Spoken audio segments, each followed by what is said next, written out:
Glass train मंसूबे की मंजूरी दी गई थी और अब ग्लास ट्रेन के इस मंसूबे की फिजिबिलिटी स्टडी मुकम्मल हो चुकी, जिसमें मंसूबे के हवाले से रूट, स्टेशंस और दीगर चीजें वाज़ेह हो चुकी।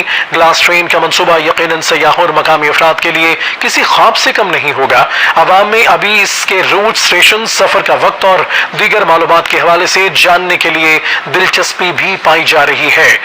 आपको बताएं कि कौन से रूट्स होंगे, इस हवाले से एक रूट में कितने स्टेशन आएंगे, मंजिल तक पहुंचेगा वक्त क्या होगा और इसका तखमीना लागत क्या होगी। ग्लास ट्रेन की फिजिबिलिटी स्टडी के मुताबिक ग्लास ट्रेन के 4 रूट्स होंगे, जिसमें route 1 blue line, route 2 sand line, route 3 blue line और रूट 4 ग्रीन लाइन ट्रेन पर मुश्तमिल होगा।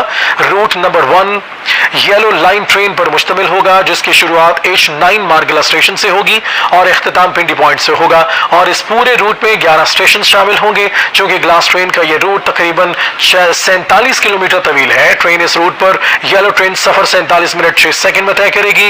Route number 2 sand line train पर मुश्तमिल है, जबकि इसका सफर H9 मार्गला स्टेशन से शुरू होकर लोअर टोबा पर इख्तिताम पजीर होगा। ग्लास ट्रेन के इस रूट में 10 स्टेशन शामिल। ग्लास ट्रेन का route number 3 blue line train पर मुश्तमिल। ब्लू लाइन ट्रेन के सफर का आगाज H9 मार्गला स्टेशन से और इख्तिताम मरी बस स्टॉप पर होगा। इस रूट पर भी 10 स्टेशन शामिल हैं। ब्लू लाइन ट्रेन के इस रूट की लंबाई करीबन 44 किलोमीटर है और ब्लू लाइन ट्रेन में यह रूट 94 मिनट 6 सेकंड में तय करेगी। ग्लास ट्रेन का route number 4 green line train है। यह रूट H9 से शुरू होकर मरी बस स्टॉप पर खत्म होगा।